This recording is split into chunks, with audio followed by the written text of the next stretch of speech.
aqui é o Zelota com mais um capítulo da nossa saga de Nicéia, essa história que se passa dentro da história do Império Bizantino. E no vídeo de hoje nós vamos ver o que aconteceu após o falecimento do Teodoro II. E claro, o mais importante de hoje, eu não posso deixar de falar, claro, que é a reconquista de Constantinopla. Vamos ver tudo o que aconteceu até chegar a este grande momento para os nicenos que estavam exilados, não, os bizantinos no caso, estavam exilados em Nicéia. Bom, mas antes de eu contar essa história para vocês, eu peço a todos que dêem um tapote no like e compartilhem com os amigos que ajudem mais o canal a crescer e valorizem o meu trabalho.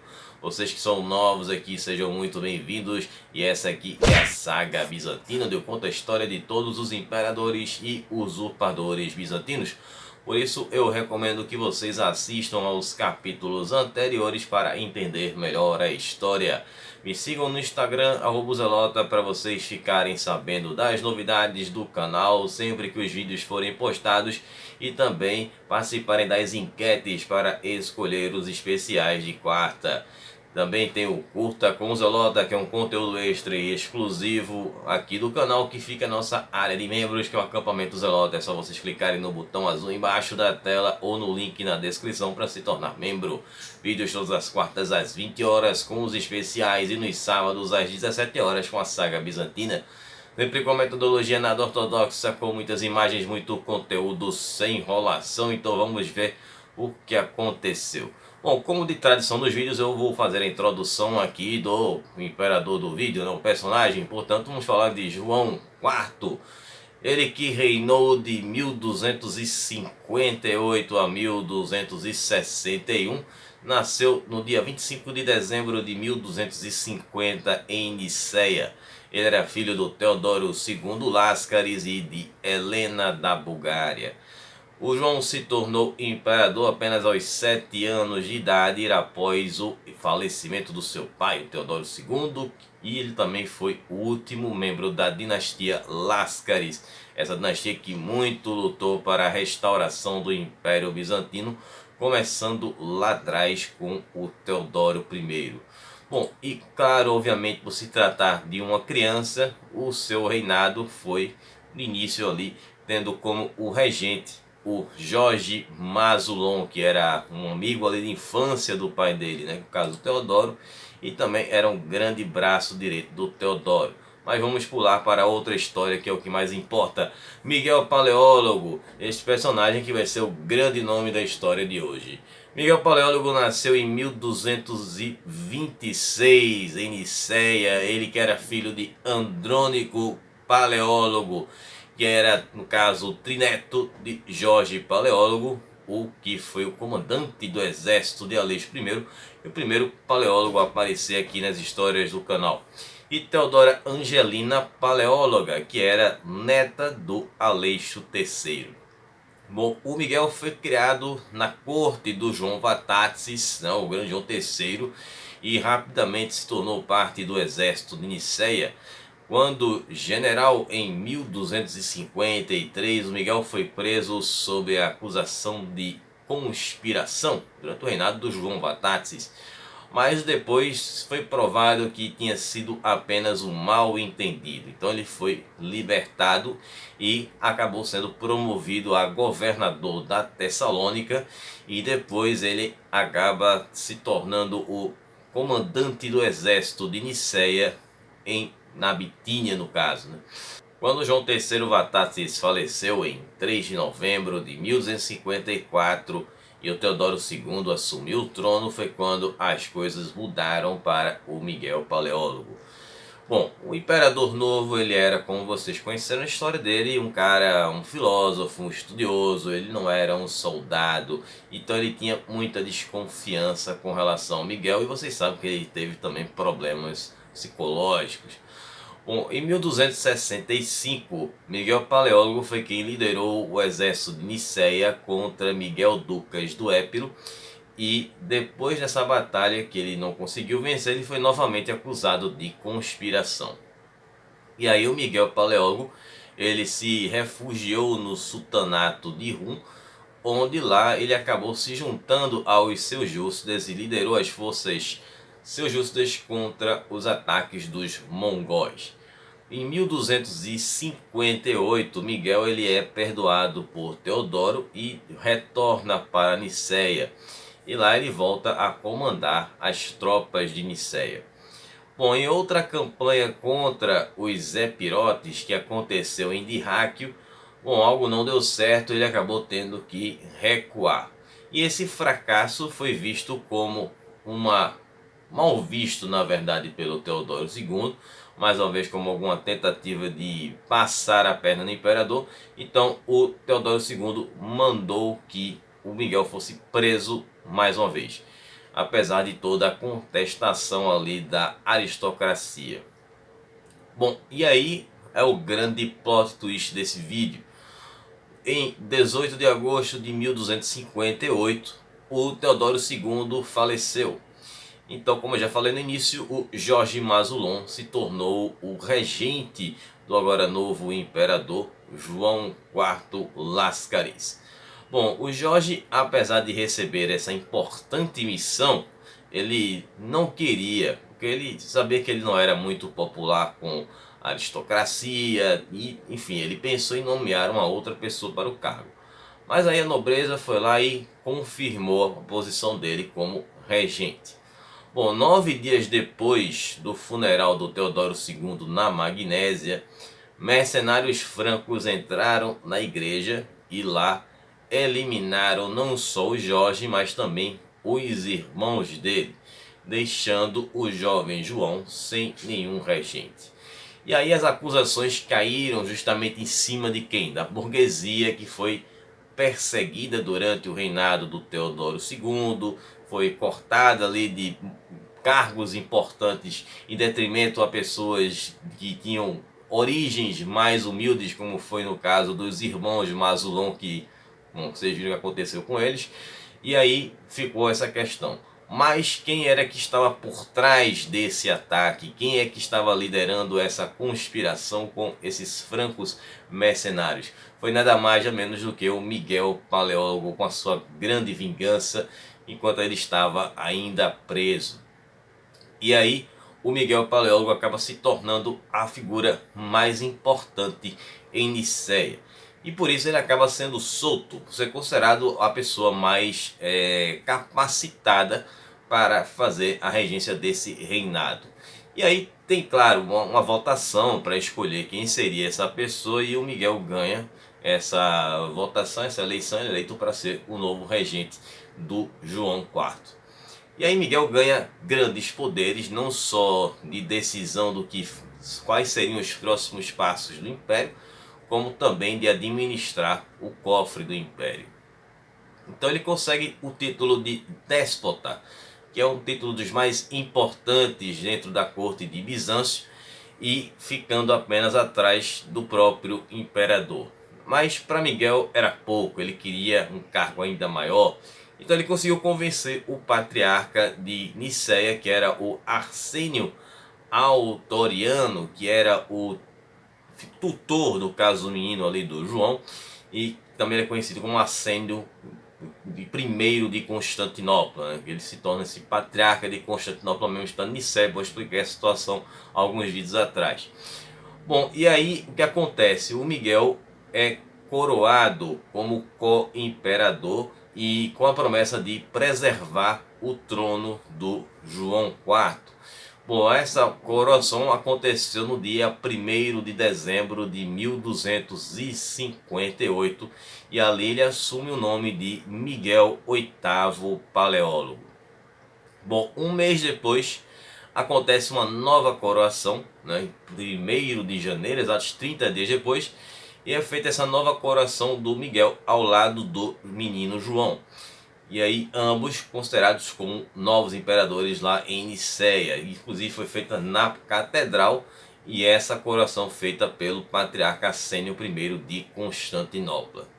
Bom, após a coroação, o que aconteceu? O jovem João IV é enviado para um castelo no Bósforo, onde ficou por lá trancafiado.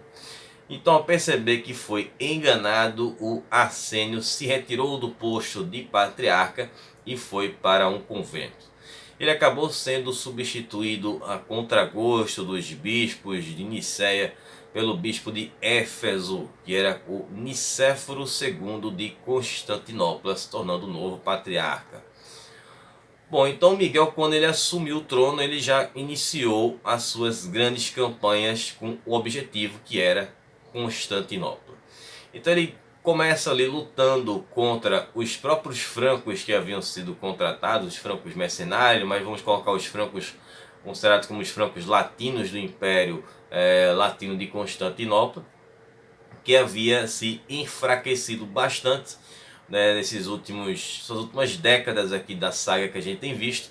Tinham perdido parte ali da Trácia, grande parte da Macedônia e também Tessalônica. Bom, o que levou o Império a ficar muito fraco e deixar de ser uma ameaça.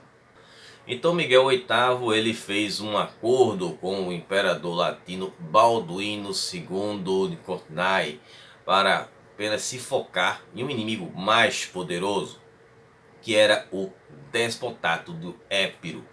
Bom, então Miguel II Ducas chega na Macedônia, nas margens do rio Varda, e faz uma aliança com Manfredo I da Sicília, que é o rei da Sicília, que ele foi o último rei da Sicília, e também o Guilherme II de Acaia.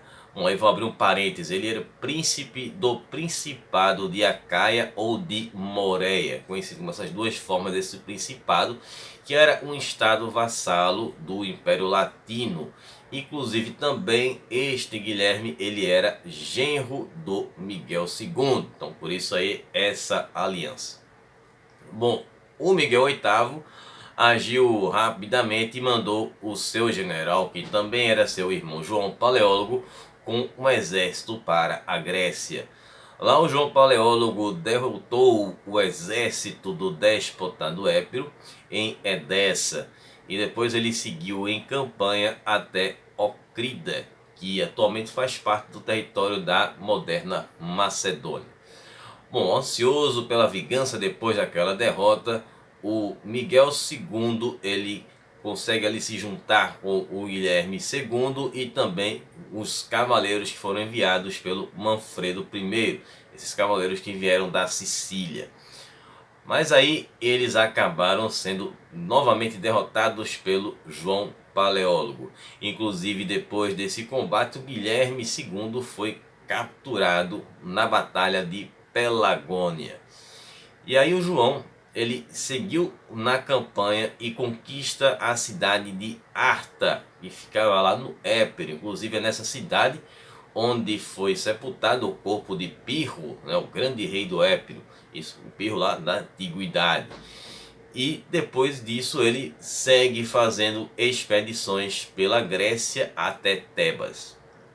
Bom, o Miguel II ele conseguiu rapidamente recuperar os territórios perdidos e captura o Aleixo Estradecópulo. Bom, lembra desse personagem, que é aquele general lá do vídeo do Teodoro II, que tinha sido preso porque naquela campanha na Bulgária ele, ao escutar uma trombeta de um pastor, ele acabou fugindo, enfim, depois foi preso. E aí depois, aí, quando o Miguel assumiu o trono, ele soltou o Aleixo Estradecópulo. Esse cara vai ser importante, hein? Prestem atenção aí no resto da história.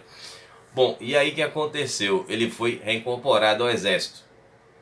Então, mesmo depois de ele ser preso de novo, vai ser feito um acordo de paz entre os dois governantes, o Miguel VIII e o Miguel II, em troca da libertação do Aleixo. Então, é feito esse acordo para deixar as coisas mais calmas ali com o Épiro, para que o Miguel VIII pudesse focar no seu grande objetivo, que era Constantinopla. Bom, então para garantir também a tranquilidade na Ásia, Miguel fez o que? Um acordo com os mongóis. E aí ele deixou de lado aquela aliança que Nicéia tinha com o sultanato de Rum. O Miguel VIII também fez um acordo com o imperador de Trezibonda, Manuel I, para garantir reforços gregos para a sua grande campanha contra Constantinopla. Bom, esse pessoal de Trezibonda já estava quieto fazia um bom tempo, né?